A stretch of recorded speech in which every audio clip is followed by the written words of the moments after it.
हाँ देखिए बच्चों, आज अपन पढ़ेंगे हाइगेंस के तरंग सिद्धांत के आधार पर प्रकाश के परावर्तन की व्याख्या।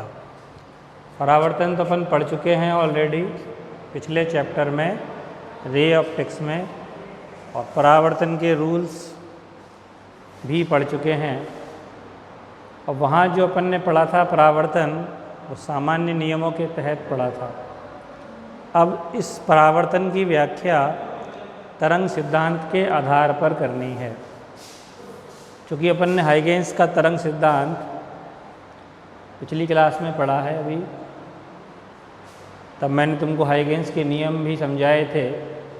एक बार फिर से हाइगेंस के नियम को ध्यान से सुन लीजिए। हाइगेंस के नियम क्या थे? किसी समय दिए गए तरंगाग्र का प्रत्येक बिंदु एक नए स्रोत का कार्य करता है। किसी समय दिए गए तरंगाग्र, जिसे प्राथमिक तरंगाग्र कहते हैं, का प्रत्येक बिंदु एक नए विक्षोभ स्रोत का कार्य करता है। और प्रत्येक बिंदु से सभी दिशाओं में समान वेग से विक्षोभ आगे संचरित होते हैं, जिन्हें द्वितीयक तरंगिकाएँ कहते हैं। और द्वितीयक तरंगिकाओं के अग्र दिशा में स्पर्श रेखीय पृष्ठ नए तरंगाग्र को प्रदर्शित करता है। अभी पिछली क्लास में ही तुमको मैंने समझाया था ये। तो इसी आधार पर अपन, यानी ये हाइगेंस का तरंग सिद्धांत है, हाइगेंस के नियम है, इसी आधार पर प्रकाश के परावर्तन को अपन स्पष्ट करेंगे, व्याख्या करेंगे, एक्सप्लेन करेंगे, इसका स्पष्टीकरण देंगे। तो चित्र को ध्यान से देखिए। इस चित्र में ये क्या है? परावर्तक पृष्ठ, यानी कि समतल दर्पण कह सकते हैं। प्लेन सरफेस है, दर्पण जैसे होता है समतल दर्पण, वैसे ही ये परावर्तक पृष्ठ है। ठीक है। अब इस पृष्ठ पर एक समतलीय तरंगाग्र आपतित होता है।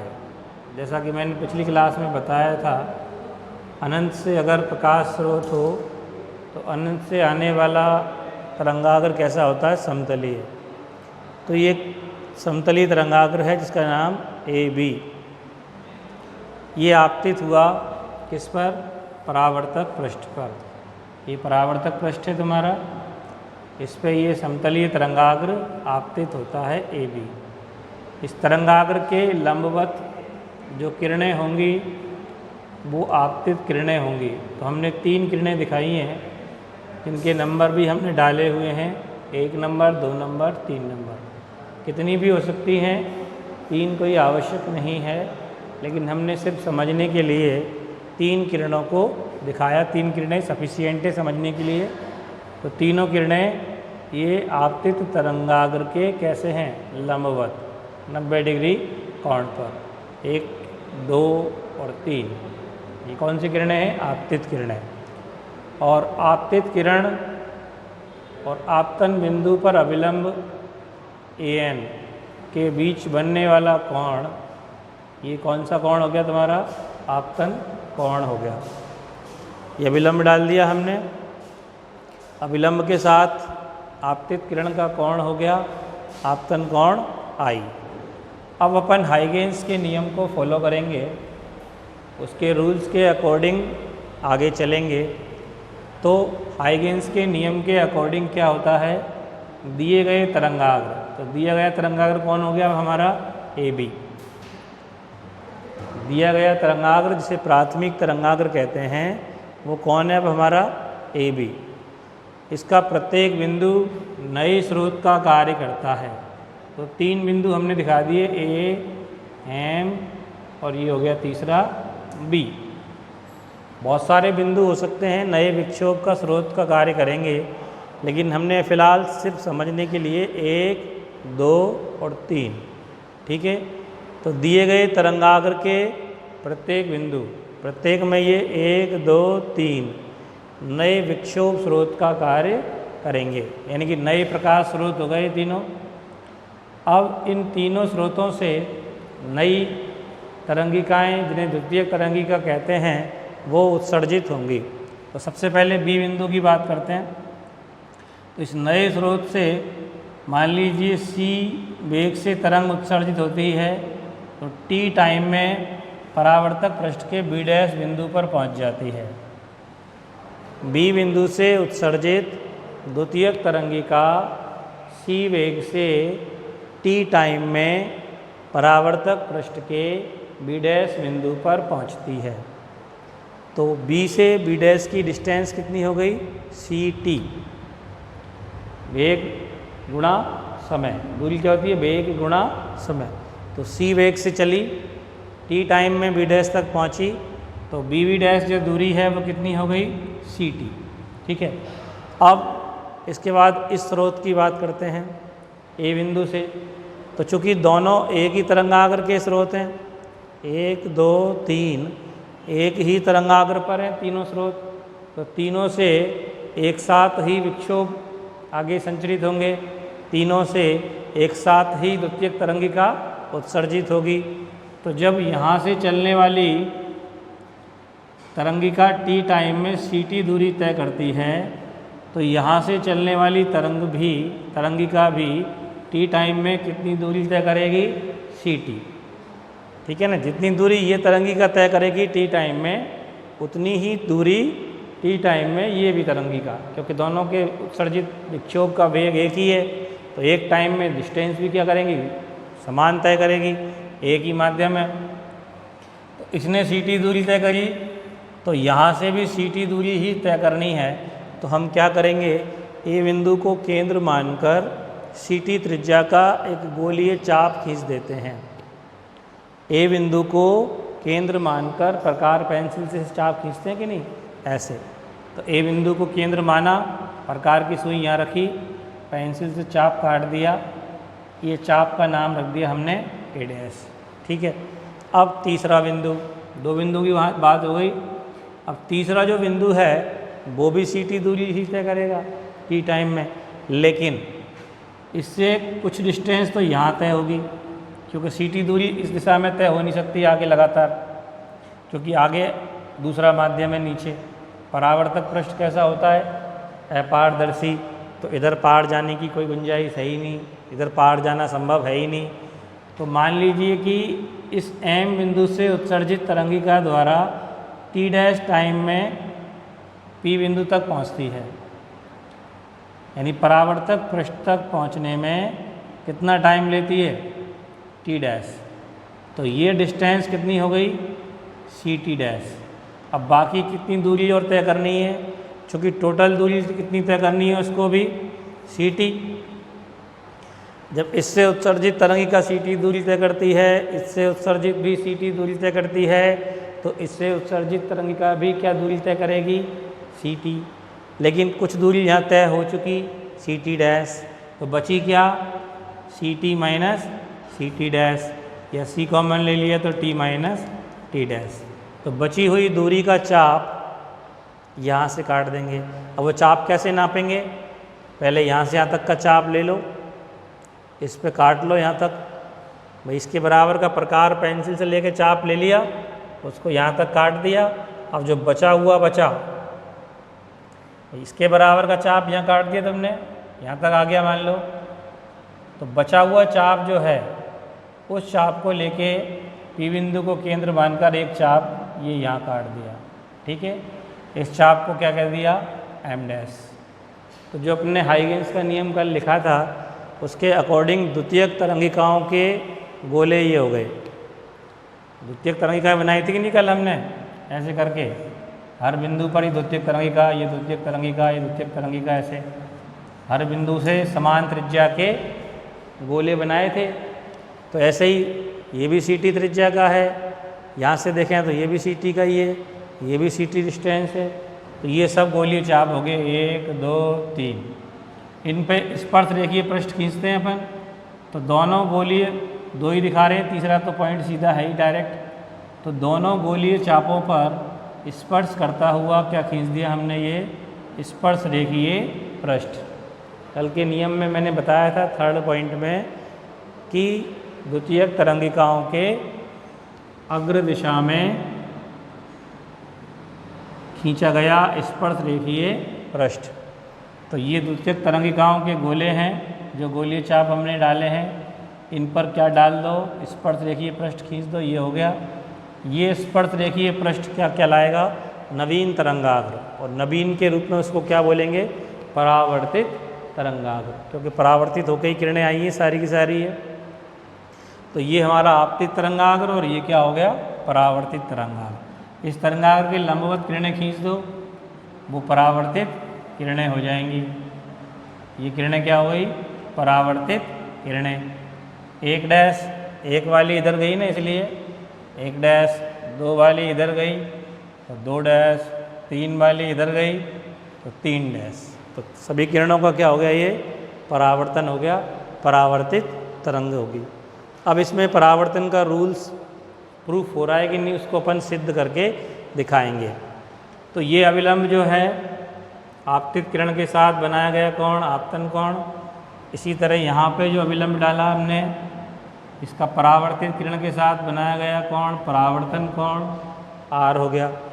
अब इसमें अपन रूल्स जो आपतन और परावर्तन नियम के हैं, पहला रूल्स तो क्या होता है, आपतित तरंगाग्र, परावर्तित तरंगाग्र और आपतन बिंदु पर अविलंब एक ही तल में सीमित होते हैं। तो वो तो साफ साफ दिखाई दे रहे हैं बोर्ड पर, एक ही तल में है। आपतित तरंगाग्र, परावर्तित तरंगाग्र और अविलंब एक ही तल में है तीनों। तो पहला नियम तो साफ साफ दिखाई दे रहा है, स्पष्ट है, उसमें कोई प्रॉब्लम नहीं है। अब सेकेंड रूल को प्रूफ कैसे करेंगे, तो देखिए ये आई कोण है, तो ये वाला एंगल कितना होगा, देखो ये 90 डिग्री है, ठीक है। ये पूरा कोण कितना है, 90 डिग्री। और ये तुम्हारा आई, तो ये कितना बचा, 90 माइनस आई, 90 में से आई घट गया। और ये भी अविलंब है इसके साथ, ये क्या है, अविलंब है ना इसके साथ, यानी कि ये भी 90 है। तो 90 में से ये वाला कोण 90 माइनस आई घट गया, तो क्या बचा, ये कोण कितना बचा, अरे 90 में से 90 माइनस आई घटाएंगे तो 90 से 90 कट गया, क्या बच गया, आई। तो ये वाला जो कोण है, ये कोण कितना हो गया, आई के बराबर। इसी तरह इधर भी है, ये आर है, ये 90 माइनस आर हो गया, ठीक है। और ये पूरा कोण 90 है, तो 90 में से 90 माइनस आर घट गया, तो ये कोण कितना आ गया, आर के बराबर। ये कोण कितना आ गया, आर। अब अपन दो ट्राइंगल दिख रहे हैं त्रिभुज ए बी बी डैश, इनकी तुलना करते हैं। तो त्रिभुज ए बी बी डैश और दूसरा त्रिभुज लेते हैं ए डैश बी डैश, ए डैश बी डैश में। इन दोनों त्रिभुजों की तुलना करो क्या क्या चीज़ बराबर है। तो दोनों में एक कोण तो 90 डिग्री है, इसका भी 90 है और इसका भी क्या है, 90। तो कोण ए बी बी डैश बराबर कोण ए डैश बी डैश, दोनों के कोण 90 है, तो 90 डिग्री हो गया। फिर ये जो साइड है बी बी डैश कितनी है, सी टी, और इसकी भी ये साइड ए डैश, ये भी कितनी है, सी टी। तो ए डैश बराबर बी पी डैश, दोनों का मान कितना है, सी टी। ये भी सी टी है और ये हमने सी टी का चाप लिया ही था, तो दोनों बजाय बराबर। और तीसरी ये कॉमन साइड है जो दोनों त्रिभुजों की है, इसकी भी साइड है ये और इसकी भी साइड है, यानी कि कॉमन भुजा ए बी डैश बराबर ए बी डैश। तो दोनों त्रिभुजों के अंदर तीन चीज़ बराबर हो गई। एक तो कोण बराबर हो गया 90 डिग्री का, एक ये वाली साइड सी टी और ये वाली साइड सी टी बराबर हो गई, और एक कॉमन साइड है।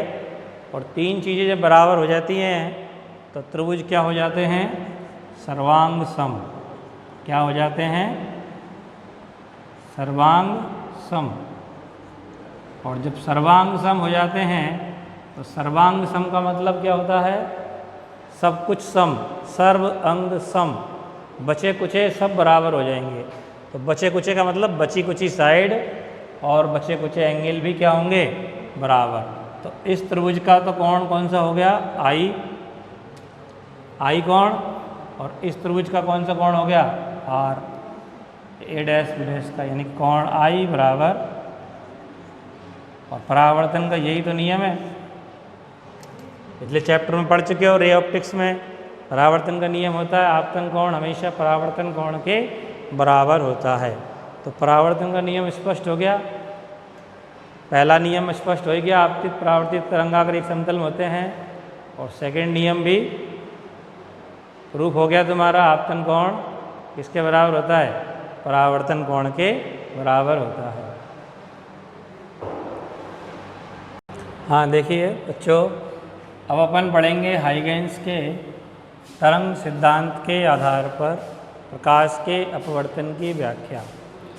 इससे पहले अपन ने प्रकाश के परावर्तन की व्याख्या की थी हाइगेंस के तरंग सिद्धांत के आधार पर। उसी तरह से अब अपन हाइगेंस के ही तरंग सिद्धांत के आधार पर प्रकाश के अपवर्तन की व्याख्या करेंगे। तो समझिए, इस चित्र को समझिए। पहले दो माध्यम है हमारे पास, ऊपर का विरल माध्यम यानी कम घनत्व वाला जो होता है, अपवर्तन अपन पढ़ चुके हैं पिछले चैप्टर में रे ऑप्टिक्स में। अपवर्तन कब होता है, जब प्रकाश एक माध्यम से किसी दूसरे माध्यम में प्रवेश करता है तो वेग में परिवर्तन के कारण मूल दिशा से विचलित हो जाता है, जिस घटना को अपन कहते हैं प्रकाश का अपवर्तन। अब अपवर्तन के जो मूल नियम हैं, रूल्स हैं, हमने पढ़े हैं पिछले चैप्टर में। क्या क्या रूल्स हैं? नंबर 1 रूल्स होता है आपतित अपवर्तित और आपतन बिंदु पर अभिलंब एक ही तल में होते हैं। और दूसरा रूल क्या होता है, sine I upon sine R equal to कितना होता है, म्यू, माध्यम के अपवर्तनांक के बराबर। तो वो दोनों रूल्स की स्पष्ट व्याख्या हाइगेंस के तरंग सिद्धांत के आधार पर हमें करनी है। तो देखिए चित्र में, ये ऊपर वाला माध्यम विरल है यानी कम घनत्व वाला, जिसमें प्रकाश का वेग माना कितना है, c1। ये नीचे का माध्यम कैसा है, सघन माध्यम लिखा हुआ है, इसमें प्रकाश का वेग मान लीजिए कितना है, c2। और ये दोनों माध्यमों को पृथक करने वाला पृष्ठ, जिसको हम क्या बोलेंगे, पृथककारी पृष्ठ, या इसका दूसरा नाम क्या हो सकता है, अपवर्तक पृष्ठ। क्योंकि इसी पृष्ठ से तो विचलन होगा, अपवर्तन होगा, इसलिए इसे अपवर्तक पृष्ठ कहेंगे। तो ऊपर विरल माध्यम है, नीचे सघन माध्यम है। इस माध्यम में प्रकाश का वेग c1 है और इसमें प्रकाश का वेग c2 है। और ये हम पहले से जानते हैं कि सघन माध्यम में वेग कम होता है बजाय किसके, विरल माध्यम में प्रकाश के वेग से। तो विरल में c1 है वो ज़्यादा है, सघन में c2 है वो कम है। तो मैंने यहाँ लिख दिया है c2 less than c1, c2 का मान c1 से कम होगा। ठीक है। अब ये एक तरंगाग्र हमने दिखाया है AB, जो कि विरल माध्यम में संचरित होता हुआ पृथककारी पृष्ठ पर आपतित हुआ है। पहले कहाँ चल रहा है, ये विरल माध्यम में चल रहा है, अनंत से आ रहा है, इसलिए समतलीय तरंगाग्र है। कल मैंने बताया था पिछली क्लास में, अनंत से अगर प्रकाश स्रोत से प्रकाश आ रहा है तो तरंगाग्र कैसी आकृति का होता है, समतलीय। तो दूर से प्रकाश आ रहा है तो तरंगाग्र कैसा हो गया, समतलीय तरंगाग्र हो गया, जिसका नाम हमने लिखा है क्या, AB तरंगाग्र। तरंगाग्र के लंबवत जो किरणें हैं वो क्या कहलाएंगी, आपतित किरणें। तो ये नंबर हमने डाल दिया है इनका, 1 2 3 किरणें दिखाई हैं, ज़्यादा भी हो सकती हैं, लेकिन हमने सिर्फ समझने के लिए 3 किरणें पर्याप्त हैं, वो दिखा दी हैं हमने। लंबवत हैं, तरंगाग्र के लंबवत है, 90 डिग्री कोण पर है। तो 3 आपतित किरणें हैं। अब हाइगेंस का जो नियम है उसके 3 पॉइंट्स हमने लिखे थे। तो पहला पॉइंट्स क्या था कि दिए गए तरंगाग्र, दिया गया तरंगाग्र कौन है यहाँ पे, आपतित तरंगाग्र। दिया गया तरंगाग्र कौन है, आपतित तरंगाग्र। इसका प्रत्येक बिंदु, तो प्रत्येक बिंदु में कौन है,